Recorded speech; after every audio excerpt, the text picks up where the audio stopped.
Well, hello everybody. It's Dr. Tom O'Brien, and I am in Irvine, California today. I'm going on stage in a couple of hours to speak to a group of physicians about autoimmune diseases, but here we are with our Facebook Live, and if anyone's out there, hit a little button or something. Let me know that you're there, okay? I'm assuming this is working, but there's no way to tell. So today's topic is mold and the sleeper condition that often gives us a rude awakening. And thank you. Thanks. I see that you're out there. Thank you so much.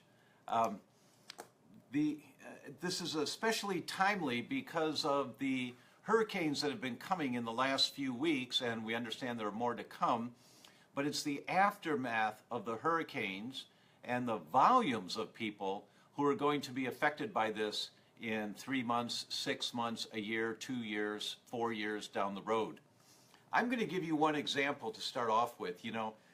I see patients once in a while, not too often anymore, as a consultant, and they've got to get through my staff, to get to me, because I love seeing patients. I really love it, and the time it takes is difficult to justify when I can do things that reach 5,000 people or 10,000 people. Well, hello, Hubert in New York, and Nancy in Ohio. Hello, thank you for joining in.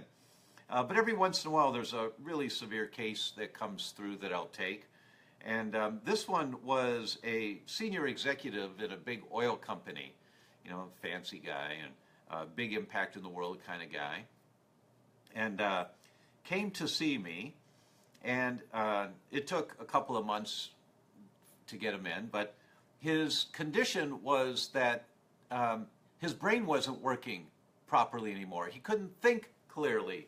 He couldn't form his thoughts. He had to take a leave of absence from his job. And hey, Mike in New Jersey, thank you. And Australia, thank you so much. So this guy, he just couldn't work anymore. His brain wasn't functioning. Maybe 48, 50-year-old guy, and very sophisticated, wicked smart guy, but his brain just wasn't functioning so well anymore. And he didn't know what it was, and he'd been to Mayo Clinic. Oh, thank you, honey. My wife is telling me, look at the camera. It's over there. I'm looking at myself, and I shouldn't be doing that. I have to look at the camera, so thank you so much. So I'm talking to you guys. Thank you.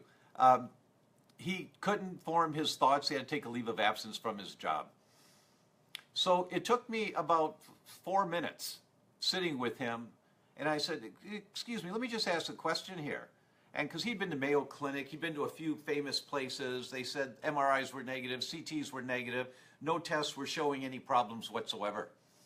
And I said to him, when did your basement flood? And he went like this. How did you know? And, well, when did your basement flood? Well, it was about 2 years ago. And when did your symptoms start? About a year and a half. Could that be the problem? And I asked him how it flooded and how was it repaired. And I said, if you go home now and you have a contractor come in and just take out a piece of the drywall, I think you're going to find on the back of the drywall it's full of mold. And sure enough, that's what happened. Got a nice letter from him. A few months later, he was fine. Everything back to normal when you do the anti-mold protocols for him. You have to find out what kind of mold it is, and then you go after it. But this is a guy, great health, been to the best doctors in the world. No one knew what was wrong. Hello, Deborah Harley, and hello, Zerman in New Jersey. Thank you guys for joining. Thank you. It's a sleeper condition. You have no clue you have a problem going on, except that your function starts going down. Cheryl in Chicago. All right, I spent 30 years in Chicago. Any way to turn up the volume? I don't think it's on my end that to turn up the volume. I don't know. Marzi, honey, if you're out there, is my volume okay on your phone? If it's not, then I will see what I can do here. So let's see here. Bellevue, Mississippi, thank you guys. Thank you for joining. So if you can hear me okay, if the volume's okay, can you give me a thumbs up right now? Those of you that are listening. And Missy, yeah, lots of thumbs up are coming in. Thank you so much. And thank you, Missy. And Phoenix Waters, hear you good here. Okay, thanks. So whoever was having the volume problem, it's your phone or your computer. Kick it up, girl. You know that Van Morrison song, Turn It Up? Radio is a favorite song of mine. So turn it up. Turn it up. Oh, thank you, guys. Thank you. So when you have a problem with mold, it's a sleeper condition. You don't know it's happening. And because I'm on the road, I'm in a hotel room right now, I can't print this out, but I'm just going to show you on this study of mold. You see the graphs? That's how much mold, that's how many, the frequency of mold year by year since 2011, and just how much more common it is now than it was just 5, 6, 10 years ago. And that's because of there's much more flooding, much more rains in some areas, and much more people are reporting and being discovered because there's more tests out now to identify this. And Cindy has her computer's volume turned up to the max, and I would like to hear you speak a little louder if you can. Cindy, if I speak much louder, I'm going to be echoing through the walls. I'm actually projecting. I'm not asked very often to speak louder. That's pretty good. I'm sorry, Cindy. I don't know what the problem is. If you have a headset, plug it in and try that and see if that works for you. The conditions that they talk about in this article, I'm going to just review some of the conditions. This article is in Frontiers in Immunology in April of 2017. It just came out. Andrew's a functional medicine doc from the UK, and you can't get better treatment protocols for mold other than Dr. Patricia Kane's IV phospholipid protocols. Thank you, Andrew, for sharing that. So this study says severe sequelae to mold-related illnesses as demonstrated in 2 Finnish cohorts. So they looked in the Finnish population, 2 groups of studies, 2 groups of patients they looked at. Here's the symptoms that they get. The first and most common is infections, recurrent infections, eye infections, kidney infections, bladder infections. It goes on and on. Then it's insomnia.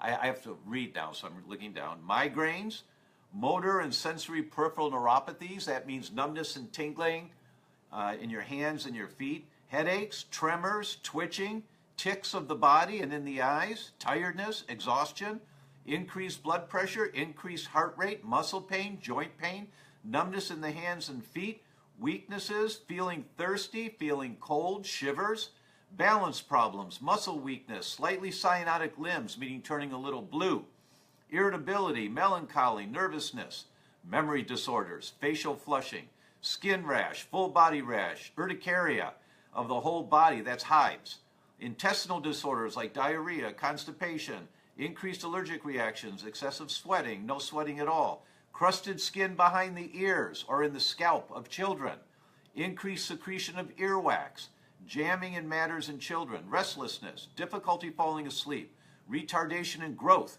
that's called a failure to thrive, gastrointestinal reflex, too high or too low acidity of the stomach, weight loss without deliberate dieting, swelling of the face and of the abdomen, increased frequency of urination, nightly horror scenes in children, unexplained fever spikes, pallor, dark under the eyes, prolonged jaundice in a newborn, meaning their skin's yellow, hypothermia, bedwetting in a child who is for many years dry at nights, child's rage, jaundice of the skin, night waking in children, significant hair thinning, dermatitis of the face, skin, and acne-like symptoms also in adults, unexplained vomiting in children, easy bruising, hypersensitivity to noise in children, dark urine in children, although well hydrated. It goes on and on and on. Do you get the point? Is that any symptoms in the body may be because of an unrecognized mold infection. Any symptoms in the body. And you don't know. It's not like one symptom is most common. Maybe it's fatigue, maybe. Some doctors would say that, but you can't always tell where it's coming from, why it's there. So the symptoms go across the board, just across the board. Anytime you've got something not functioning right in your body, and it's just not making sense, and you're approaching it from a functional medicine point of view, anytime you've got that going on, just consider mold as a possibility. Talk to your doctors about it. Now, most doctors don't have much of a clue about mold.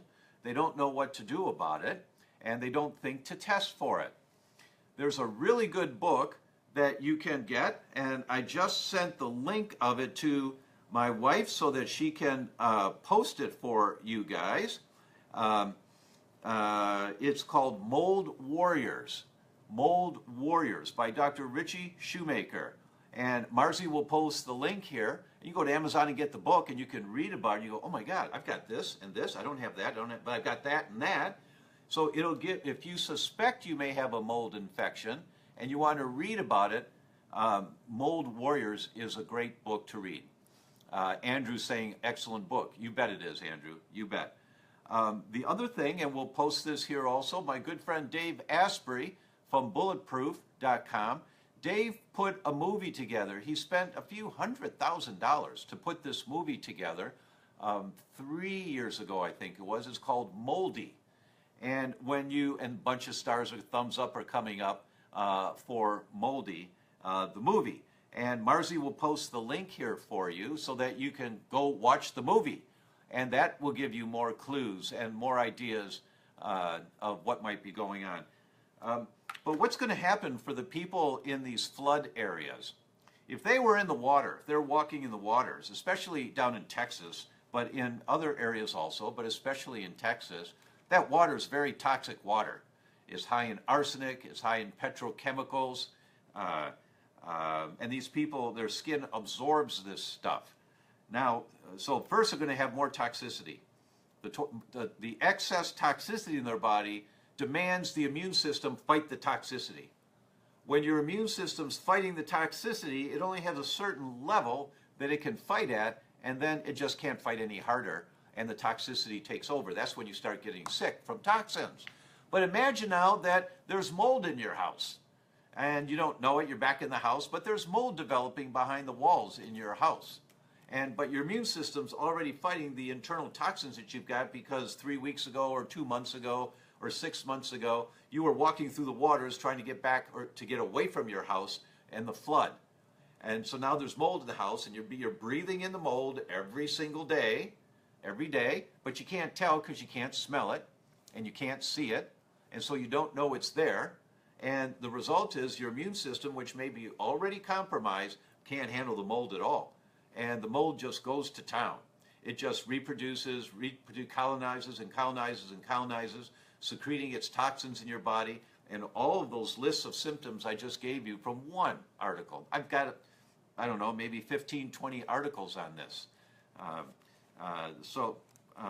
What I want to say about it is that the symptoms can be anywhere, and when you can't figure out, when it's not making sense, why am I not getting well? Just think about, pretty close to the top of the checklist, especially as if you've been in a flooded area, is possibility of mold. That's why they say never walk in water after a flood, all kinds of nasty stuff. That's exactly right, Kathy. That's exactly right. That's why you don't want to walk in that water. Stay out of that water as much as you can. So what are the tests to do for mold? Well, the first test that I recommend to my patients is to see genetically, can your immune system handle this right now? And so the way you do that is you look at your genes. Your genes tell you, your genes don't tell you what you're going to get in life. You've heard me say this before. Your genes say what you're vulnerable to getting in life. It's the weak link in your chain. Mrs. Patient, you pull at a chain, it breaks at the weakest link. It's at one end, the middle, the other end, it's your heart, your brain, your liver, your kidneys, or your immune system, wherever your weak link is. So if you have an immune system that is genetically vulnerable to not breaking down mold very well, or breaking down toxic chemicals very well, if that's your genes, then you have to check and see, is my body currently capable of breaking down these toxins adequately? And the way you do that is you look for antibodies to these different toxins that you're exposed to. But first you look for the gene test, because if you have that vulnerability If that's just the deck of cards that you were dealt in life, okay, that's what you've got. It's not going to change. So what do? Well, Mrs. Patient, because you've got this gene and this gene, it means that you need to take more vitamin B complex than most people do. Your urine's going to be yellow every day from taking B complex. That's okay. That's okay. It's a common observation when you take vitamin Bs. But vitamin Bs are necessary, the folic acids and the B12 and the B6, to help with detoxification. If you've got those genes, that you're vulnerable to not using vitamin B very well. Other genes are for what's called the master antioxidant. The master antioxidant. Hi, Bonnie in Chicago. Yes, you found me. Thank you. The master antioxidant in the body is glutathione. Most important, every cell of your body needs to have adequate amounts of glutathione. Well, when we do these detox genetic profiles, it's called the detoxigenomic profile. When you do that test, maybe, I'm just guessing now, in my clinical practice, 30%, maybe 35% of the people have the genes that say you're not going to use, or you're vulnerable to not using glutathione very well. Well, glutathione's the master antioxidant for all the toxins you're exposed to. Mold, heavy metals, toxic chemicals, food sensitivities. Glutathione is the first and the most important of all of those. And if you have the genetic vulnerability to not making enough glutathione or not using the glutathione that you're making very well, you got a problem. And in that case, if you carry those genes, then you look to see, okay, what's my blood level of glutathione? And what's my level of glutathione peroxidase, which is the utilization of glutathione. But I don't think everyone needs to do those tests unless you have the gene that says you're vulnerable to not having enough. Then you do that test, and if you have enough, great, what you're doing for glutathione is working. But if you don't have enough, say, oh, look, I need to take more products that increase glutathione, like whey protein and alpha lipoic acid and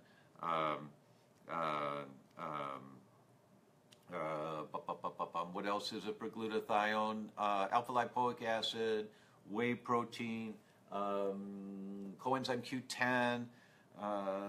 There are a couple others I'm not remembering right now, so I'll get back to you with those.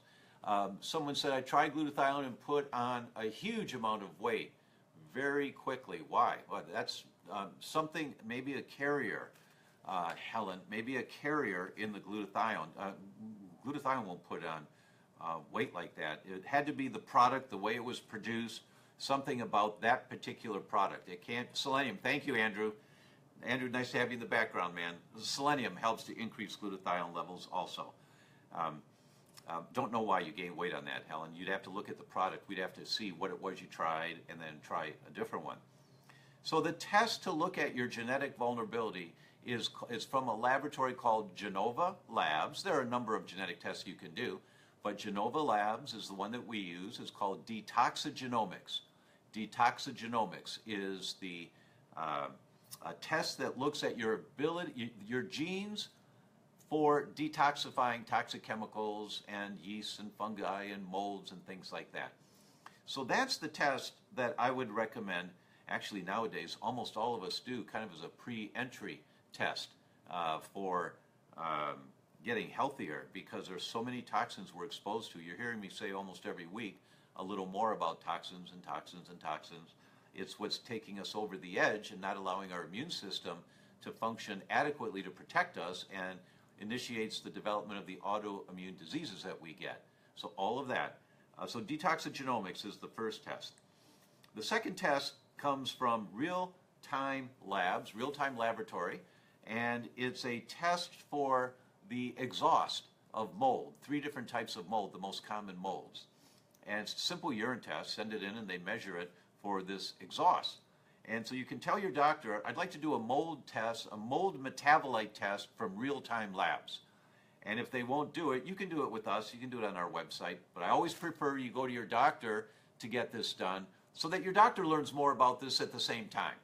And then he can help many more patients with it. So by you taking this to him, it will help, hopefully move the bed of knowledge forward to many more people.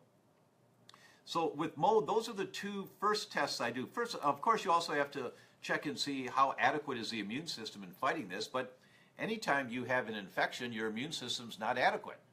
No matter what the infection is, it means your immune system couldn't handle the irritant any longer, and that irritant, whether it's a bacteria and it's a kidney infection, or it's a yeast and it's an ear infection, or it's a mold and it's mold infection that has symptoms all over your body, it means your immune system wasn't able to handle it.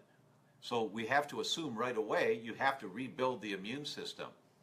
And the first, in the treatment protocols, there's a couple things I wanted to say. One that most doctors forget about is that the microbiota, the good bacteria in your gut, the environment of your gut, there are a number of microbiota that specifically break down mold toxins. Specifically, they break them down. And those are, and I had to write them down because some of them I know, Lactobacillus plantarum, of course I know, Enterococcus fecum, Enterococcus durans, and Enterobacter cloacae. Those four have been identified to break down mold and break it down into inert metabolites that go out then with the bowel movements. So what does that mean? Because you certainly can get Lactobacillus plantarum, but you can't get the other three, as far as I know, in a supplement. It's the diversity of the microbiome that will allow you to create more of all four of these and many other good bacteria. And you've heard me talk before on how do you build diversity in your gut.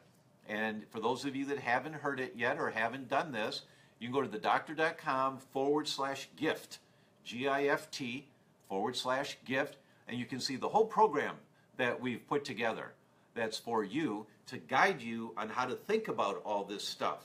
And in there, oh, thanks for all the little thumbs up and the hearts. Thank you for that. That's really nice. So some of you have checked this out already. Thank you. And you can go there, and I have a whole thing on how to build the microbiome. And you can go in there. It's free. It's free for 30 days, so you can check it out and see what you think about it. I'm hoping that you like it, and I'm hoping that you will sign up for this once it's available to be signed up, which will be in the next week or two. And because I'm going to do this on an ongoing basis, and that's part of what the Facebook Lives are about, is to help me get used to being on point, on target, getting this done in 15 to 20 minutes, one bullet point, so you really understand, okay, this is my next step in the bullet point. Oh, thank you guys for all the little hearts and stuff. That's really nice. Another area that most health practitioners may not be familiar with is that you have to have enough testosterone to prevent deleterious effects of molds. And low levels of molds have a much larger effect in your body, affecting your adrenal glands, your kidneys, your brain, if you have low levels of testosterone. Well, why am I saying that? Because the numbers today are that men in America, I'm not sure about in South America, probably not as bad yet, but getting there. Men in America today have 1/3 the testosterone levels that their grandfathers had at the same age. 1/3. Now, many women are happy that men don't have so much testosterone, but that's kind of a silly joke because you can't function without enough testosterone. Let's see, there's something coming in from Marzi. Test to see, do we detoxify chemicals like mold? Oh, good. Thanks for posting that, honey. Is the recording stuck or is it just my computer? Sandy, as far as I know, it's your computer. But if you can hear me answer that, then you're not stuck anymore. Testosterone levels are really important as a protection against the impacts of smaller amounts of mold. So smaller amounts of mold will have a much stronger detrimental effect if you have lower testosterone levels. 1/3 of the average for men in America today is 1/3 the testosterone their grandfathers had at the same age. And their grandfathers weren't taking steroids, right? Okay. So the first in the treatment protocol for mold is to build your microbiome. Critically important to do that. You can see the videos on the DrTomOBryanGlutenFree.com /gift about building the microbiome. Next is enhancing or strengthening your immune system. The number one thing that I know of across the board to enhance and strengthen your immune system is colostrum. There's nothing better than colostrum. Hands down, nothing better. Colostrum turns on more genes for anti-inflammation, healing and regeneration, strengthening the immune system in your gut. 70% of your immune system's in your gut. That's where the vast majority of mold infections start, is either in your gut or in your lungs. You're either eating or drinking a little bit of mold that gets in your gut, or you're breathing it in. Colostrum is the most potent activator of your genes for anti-inflammation, anti-mold, antibacterial, antiviral, antifungal, anti-yeast. Colostrum, hands down, it's the best. And for those of you that have heard me before, I've talked about this. Andrew Keach, Dr. Andrew Keach's colostrum is the best that I've ever seen. Hello, Alyssa Armstrong. Why Dr. Keach's colostrum? Dr. Andrew Keach was born and raised on a dairy farm in New Zealand, and he learned right away that if you don't give those newborn calves colostrum, they die. Bottom line, they die within a week. You can't give them milk. They need colostrum. He then learned that humans, when they got sick, if they drank colostrum, they got better really quickly. The ranchers all knew that. And so he devoted his life to making the best colostrum possible. How did he do that? He went and got a PhD at Oxford in mechanical engineering. And I said, Andrew, PhD from Oxford, high five. Way to go, man, high five, way to go. Something to be very proud of the rest of your life. But mechanical engineering, what? What?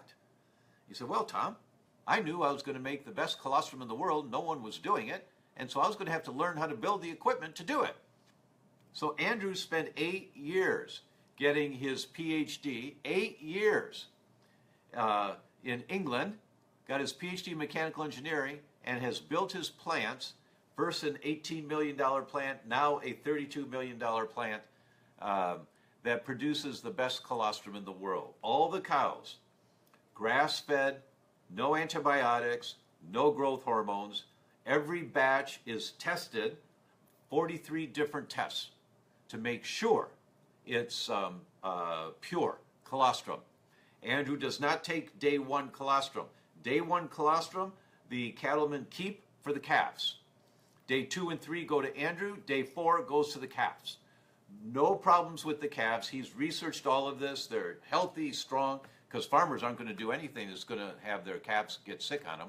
So he's worked it all out. It's the purest colostrum. It's on our website. It's called GS, stands for gluten sensitivity, GS Restore, because it restores your gut and it strengthens your immune system. So I'd suggest that for sure the first thing you do to strengthen an immune system that's compromised is you take colostrum. Now people ask, what about dairy allergies? And this is how I answer them on that. Well, Mrs. Patient, we just found out you've got a dairy allergy. You've had dairy allergy for years, most likely, and now you're going to get dairy out of there. But for a couple of months, it's of benefit to take the colostrum, as long as you don't have any symptoms. You know, if you get stomach pains or you get bloated or something, just stop right away. But if you don't have any symptoms, for a couple of months, just stop the cheese, stop the milk, stop the ice cream, stop all that stuff, but take the colostrum so we can turn the genes on for you to heal. For about 2 months. That should be enough. Then go completely gluten-free, or not gluten-free, dairy-free. Gluten and dairy. But then go dairy-free. That way, you're reducing the intake of what you've been eating for so long, but you're still taking the high-quality colostrum, turning on the genes to help strengthen you and fight this thing that your body needs to fight. So that's what I recommend to all of my patients about colostrum, about dairy sensitivities. Give it 2 months. As long as you don't feel bad when you take it, it's not going to hurt you. It's going to help you a lot. Okay, that's just kind of a briefer on mold. So get the book from Amazon. Watch Moldy, the movie. My book, The Autoimmune Fix, I have a whole section in there on mold and about strengthening the immune system. So the Autoimmune Fix, it's on our website. It's on the front page of our website. And if you go there and click on it, it takes you to Amazon. But because you came here first, we give you a bunch of handouts that you can download for free on strengthening your gut and on living a healthier life. So that's only for our book, the Autoimmune Fix. Dr. Schumacher's book, you have to get from Amazon directly. Okay, everyone, thank you so very much. Lisa Kirby says, been gluten and dairy free for 7 months. Way to go. High five to you. Missy is a student at the Institute of Transformational Nutrition. Way to go, Missy. What's the name of the book? The book is The Autoimmune Fix. Thank you all very much, and I'll see you next week. Thanks. Bye-bye.